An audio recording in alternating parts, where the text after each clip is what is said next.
This is Bricks and Clicks, where Cliff Hudson and Craig Miller explore the real conversations and innovative strategies with industry leaders behind transforming legacy brands for long-term sustainable growth in the digital age. Welcome to Bricks and Clicks. This is Cliff Hudson. Glad to be with you again here this week.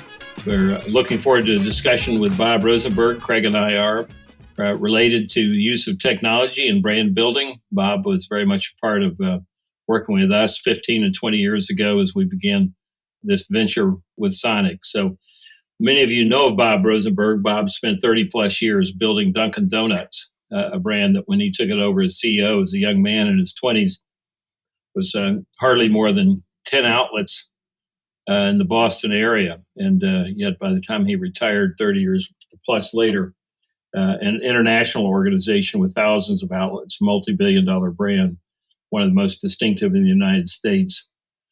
Bob joined our group, Sonic, in the mid-1990s and really just brought tremendous leadership to our board, helping us in the 90s think a lot about brand when we hadn't before. That was a very nice innovation in how we thought about our business.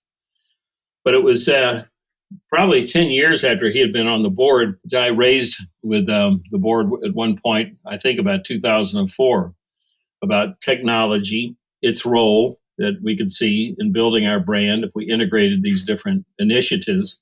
It seemed to be a good opportunity to revisit this with Bob and his thoughts at the time as we first started talking about this with Sonic. So welcome, Bob. Very glad you're here. Well, thank you. Great to see you both, Craig and Cliff.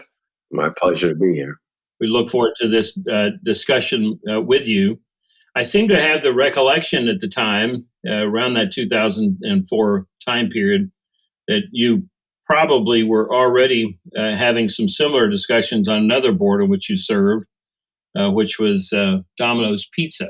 I'm not sure what your years of service there were, but I think you brought, because of that, you're thinking about brand building generally, but exposure to what Domino's was doing. I think you had a unique perspective about technology and brand building, but I recall discussing that at a board meeting in 2004, and I don't know what recollection you have of that, but it might be interesting to pause and hear what your recollection was at that time, the earlier part of this century, as we started experimenting with that with Sonic.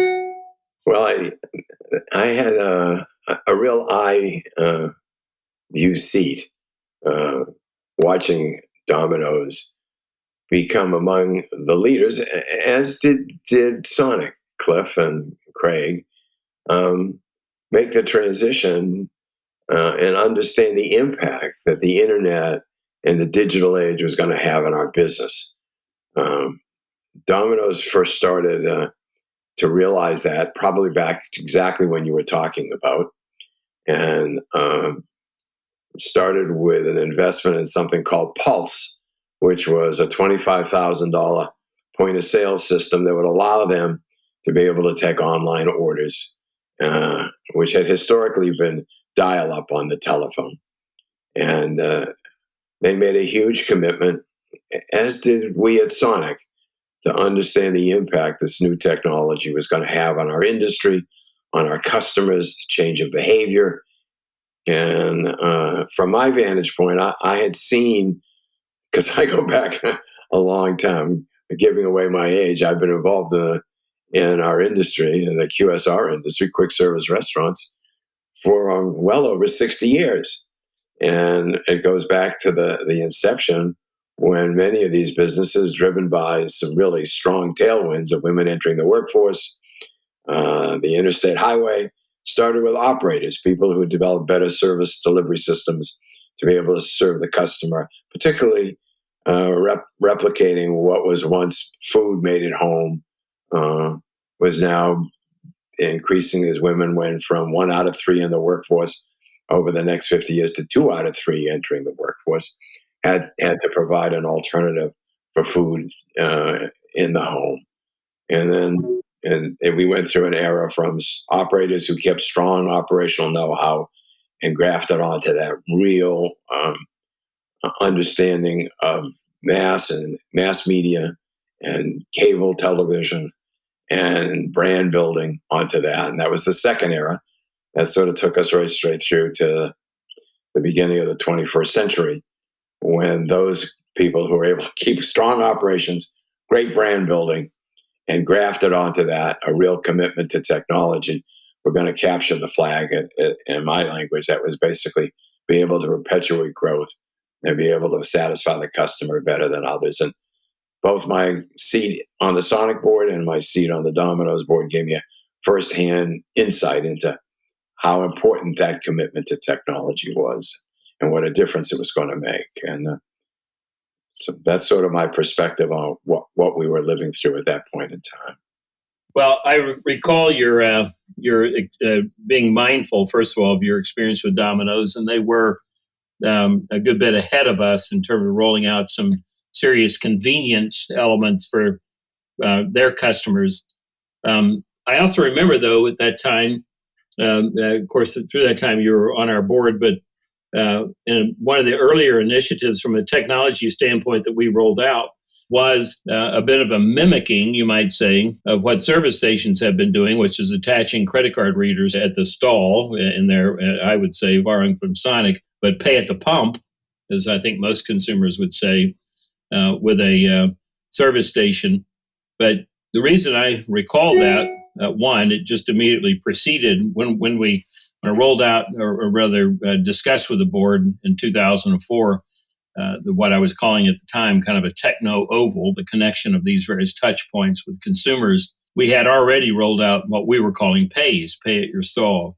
That was probably one of the earlier successful innovations of technology for us. Why do I remember that? Because I remember you calling one time from, you were traveling somewhere, you'd stopped at a Sonic, you'd paid with a credit card, you found it seamless, and it was such I think a different thing for us at the time. I remember getting the call from you saying, "Hey, I just used a credit card at the stall and it worked great." I think it was in Tennessee. I think, well, and over the next 15 years, virtually 100% of our increased revenues as the system came to those credit cards.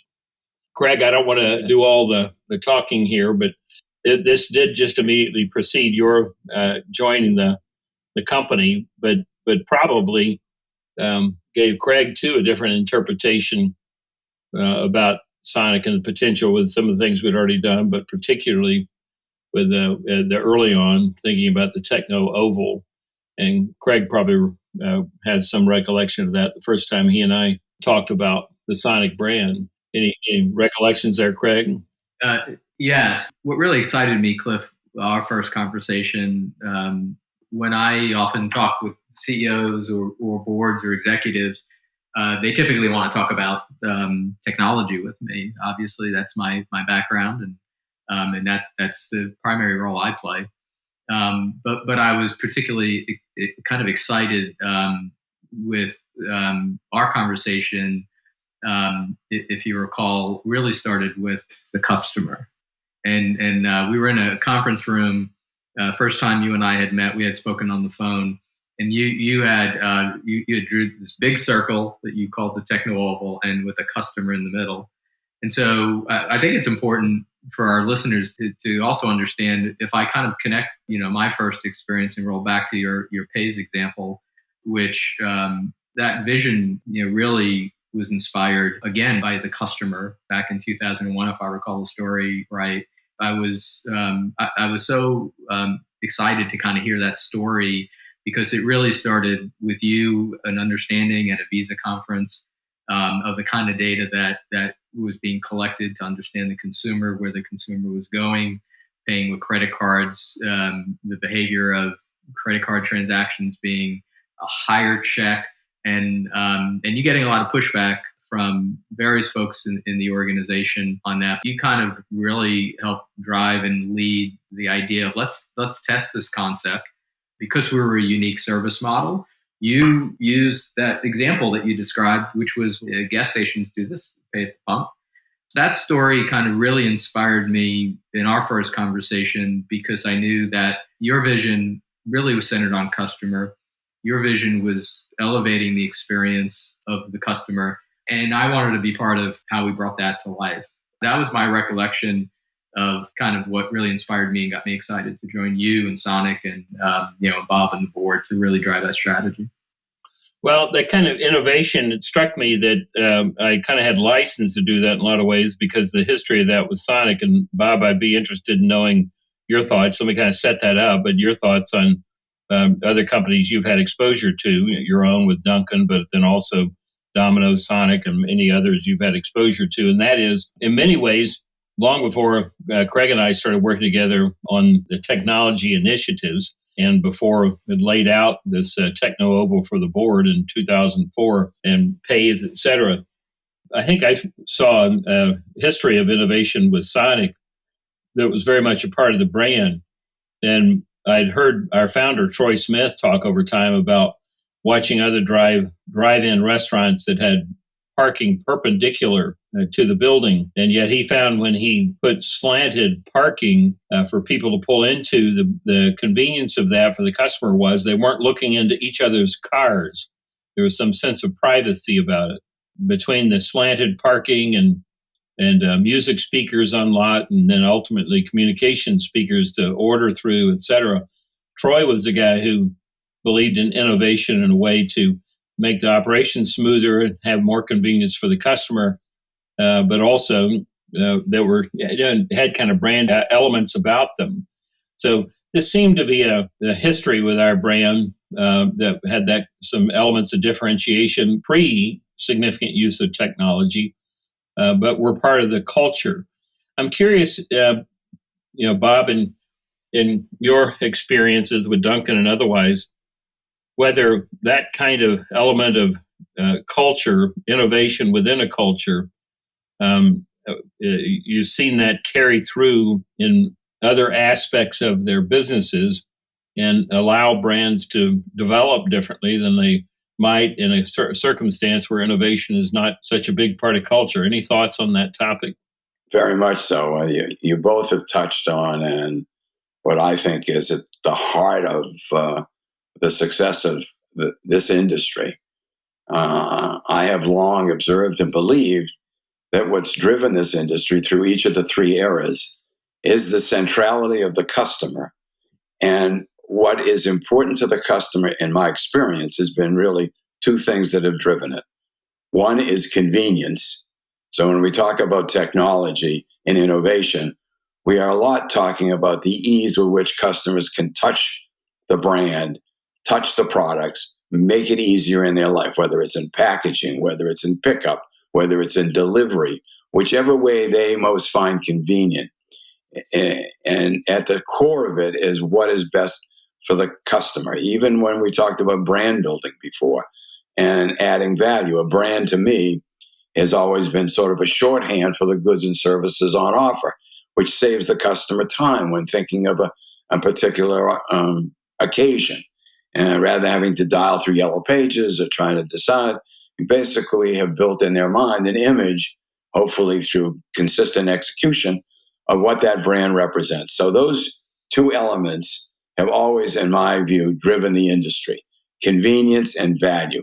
Brand is a value. Price is one element of value, but variety could be another. All of those things are in the service of making the life of the customer better. So if companies don't innovate and continually find ways to make better value and better convenience, the competition will. And so that has always been sort of the driving element that's been at the heart of each of these successful businesses that have traversed each of these eras. I have watched literally, hundreds of competitors along the way who have lost sight of that fall by the wayside. And those that have been able to maintain the centrality of the customer and what they value at the core and keep working incrementally, trial and error, smartly toward bettering that convenience and that value in the customer's eyes are the ones that are going to capture the share of the market continuously. So it's always been for us a trial of iteration, look what works, and sort of drop those things quickly and move like crazy on those things that do work, but always in the back of our mind understanding what it is the customer really wants. and what the competition is doing with a keen eye to taking a look at that customer and the competition and the technology, because all three are changing constantly. They're all always changing. And it requires a good management team to understand that and to be willing and able to keep experimenting and keeping a careful eye out on what's going, what's working, what's happening in each of those 3 areas, with the customer, with the competition, and with technology. Those that did it well thrived and grew. Those that didn't lost sight of that, fell by the wayside. Bob, I remember a story about Dunkin, perhaps pre-technology initiatives, but innovation nonetheless, from a product standpoint. A wonderful story that I've heard you tell before that the listeners might be interested in hearing. And really what I'm thinking about there is, every time you make a donut, there's a little piece of it that falls out, So I suppose you can always roll that into another donut. But it seems to me you had an interesting story about that was kind of transformative for your business. I did. And it comes probably in the area of value, which hadn't occurred to us. I had gotten a call from a franchise owner in Hartford, Connecticut, a fellow by the name of Bob Demry, who said, you got to come down and you got to see what my wife Edna has done. She's filled up the whole front case with all of these donut holes. And I said, oh, no. I mean, we used to do donut holes, Bob, back on Halloween. We take the center cuts out of the round shape that we make the donuts out of, the round donuts, and we particularly the cake ones, and we would fry them off and put them in these little cellophane bags, and they would either be plain, cinnamon, or powdered sugar, and we put them in, I can't remember the number, but a dozen or 18 in a bag, and put them as you would put a potato chip clip thing with the clips on it on a counter, and we'd sell it at Halloween, and we did a minor amount of business. And it really wasn't a big thing. He said, oh, no, you don't understand. Edna has developed a separate kind of cutter that makes for every 1/5 the size of a donut, a donut hole. And some are made out of yeast, which is one of the primary ways we make donuts, and the other is made out of cake. One is leavened with yeast, and the other is leavened with baking powder. And she's filled them with all kinds of fillings. She's frosted them. She's done an amazing thing. And business is up 20%. Well, and all of us in retailing know that anyone that can generate a 20% uptick in sales, and mind you, this is 1972, this all took place, which was the time of the oil embargo, odd and even days of filling gas. I mean, price controls, you couldn't raise prices in those days to fight inflation. I mean, it was a terrible time. And so hearing the 20%, Tom Schwartz, Bob Camershan, who was the head of marketing, myself, Tom was head COO at the time, got in our car the next day and drove down to Hartford. Didn't take us but minutes to go to Hartford. And sure enough, we walk in, and here are all of these delightful donut holes being sold, and business is booming. And we go back and say, this has got to be a winner. We need it quick. We need some help during this time of oil embargoes and soft sales. And we called in an agency, and they said, why don't you call it penny poppers?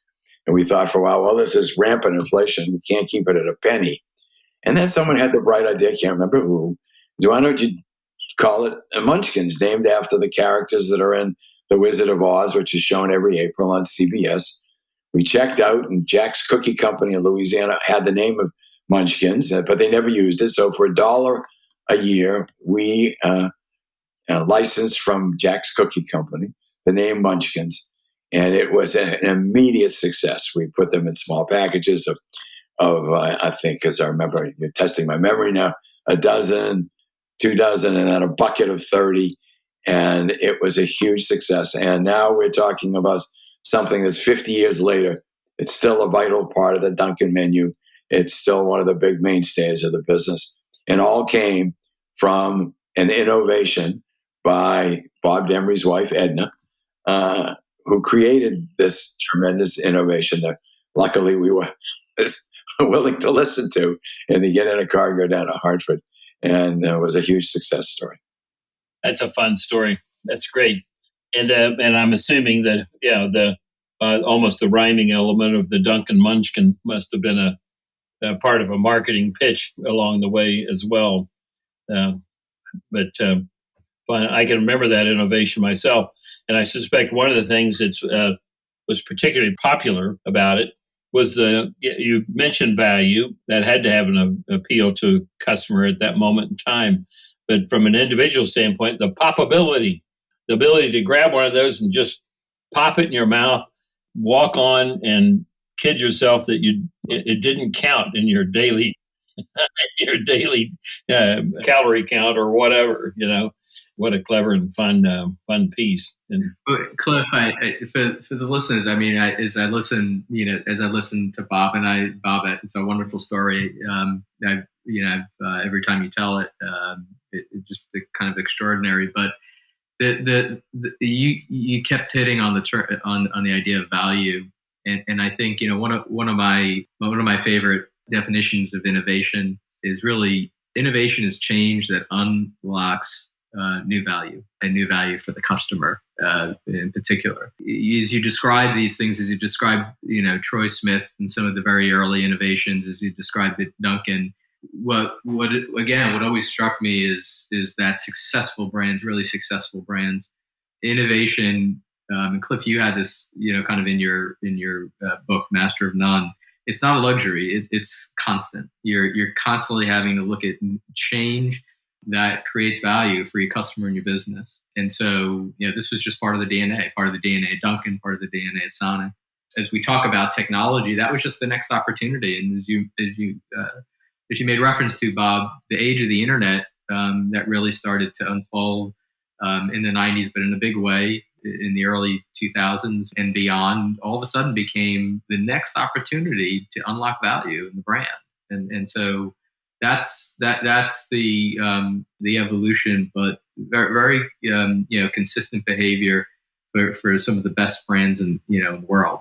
I remember all these concepts of the very concept of unleashing this convenience for the customer, the changes that can be brought about in order to yield that convenience being such a big factor. I was always struck, Bob, by if you're comfortable talking about Domino's and your time on the board their board, about technology playing a real breakthrough role in convenience with the Domino's customer. Not something I've been aware of, although when I looked at my own family's buying practices of pizza, we very often would buy from a local group that was owned by some Middle Eastern fellows about a mile from our house, and they made great pizza. But there seemed to be a similar barrier for Domino's for a long time. They got one level of business in a market, but had difficulty getting beyond that local pizza provider. But I seem to recall your observation about how convenience really ultimately kind of trumped that quality of the local provider. If you don't mind expanding on that. No, I'd be happy to, because it really does underscore the point. For years, Domino's had found that 4 companies basically comprised 50% of the pizza business. Those 4 companies were Domino's, Pizza Hut, Little Caesars, and Papa John's. So those are the 4. And they couldn't domestically break through that barrier, because most people had as you did, their favorite local bar or pizzeria that made their own pizza in a deck oven, which wasn't a conveyor kind of oven as had. So with all of the convenience, they couldn't find a way to break through. Sales were stagnant, and there was very little growth between the 4 companies. They basically kept fighting each other, discounting price, until basically Domino's began to invest heavily in technology. And slowly but surely, as I sat on the board and came to meetings each quarter, I watched the sales digitally, instead of telephone pickup call, digitally move from 1% to 5% to 20% to 70%. In the United States, Domino's does about $8 billion in sales and does about $8 billion in sales internationally. 2/3 of all of those sales today worldwide are digital. In the US, 80% of all sales come in digitally. So it goes to show how the consumer has found that a more convenient way to be able to customize their order, get what they want, accuracy of order, speed of ordering, speed of delivery, all of which, adds to their convenience. Other kinds of elements of things that we did to try to add value, like variety and quality of product, were important, but nothing that matched the convenience that new technology matched. And today, Domino's, I just read, has signed a 5-year agreement with Microsoft and Azure AI. I guess it's an open AI system to be able to do even more, bringing technology to the center of their business. They now have something new that you might see advertised called pinpoint delivery. So whether you're at the beach or in a ballpark, they'll deliver a pizza to that specific spot. And they keep improving it. It's been a decade since I've been on the board, but I've marveled at the tremendous commitment they have made to software, to technology, the creation of DOM, which was their audio ordering system, the tracker so you could track your pizza being delivered by car. I mean, every which way they could bring that kind of element of technology on behalf of the customer to make it easier and more fulfilling to the customer. Has bought them. So today, to this day, domestically, I mean, they have grown dramatically over their other competitors in the space. Same store sales, which had been traditionally flat, which is the critical measurement of success in the restaurant, fast food and fast casual and all, is the benchmark of how you measure, had been growing at double-digit rates many years by virtue of the fact that technology had been such a difference. It reflected itself. The customer responded tremendously. And the local barroom pizzeria could not offer that same technology as a large chain could. And that provided a huge competitive advantage that heretofore they had been unable to crack the code to be able to find the answer, to unlock that ability. And technology provided that, the ability to crack that code. That was enough of a difference. So no matter if Tony's made a better pizza down the street and they had a deck oven, a larger deck oven as opposed to a conveyor belt, that was nice, but it was more important that they had the convenience to be able to order on the phone, order, have to pick up, and it came whichever which way, went by an aggregator, however they wanted to access it, to the customer in a more convenient way. And that spelled the difference. It'd be interesting to know, fascinating story, and thanks for sharing that. Years ago, talking to Patrick Doyle, and the CEO at Domino's, about that experience he had just in building that, and asking his board's patience with the significant investment he was making. At that point in time, the technology was all completely integrated and tied to a single brand owner. Over time, that technology has kind of grown up on its own, the innovation being separate from the business, so that it would be interesting to note or find out, I don't know the answer to this, as an example, with ordering systems like Toast. So a small group doesn't need to have the same investment in the technology. They borrow the technology or rent it in something like Toast. They probably pay dearly for it, a higher price for it per order, but it's a way for them to access that and have the customer to have the convenience that they wouldn't otherwise. However, I've never explored that to see how those economics look. Oh, you're right on. You can't. I think you're absolutely on point. You can't buy a forever competitive advantage. That's why they've embarked on the cloud and also artificial intelligence, and committed to Microsoft to work together to find how to even more personalize the ordering process. So they're on to the next big event. They can't stop. I mean, technology won't allow you to do that. There's always new things coming. So they're now on AI and how to be able to employ that on behalf of the customer and benefit. Well, even your example of the pinpoint piece a few minutes ago, I mean, that's I think, beyond Toast, although I suppose there's probably some integration of a Uber Eats, et cetera, that could get you to that point these days. But it does sound like they're going to another level altogether. But So fascinating early adopter and meeting Domino's. Thank you for sharing the story, and fascinating to hear about the continuing evolution of that with them. So this has been an enjoyable discussion, Bob. And Craig and I appreciate the time and the reflection and the observation. I don't know if any one of us has any other points I'd like to put on the table before we kind of wind up here. But ongoing opportunity for brand development, ongoing opportunity for customer convenience. So wonderful conversation about QSR business and its technology role in it. Well, thank you for the invitation and allowing me to join you. It's always fun to talk about our industry and to be with the two of you. Very good, Bob. Thanks so much. This has been Bricks and Clicks from Forbes Books. If you want to learn more about how traditional businesses can evolve, innovate, and lead with the 21st century customer and ever-changing market conditions, go to bricksandclicks.com and click on how to create your digital roadmap.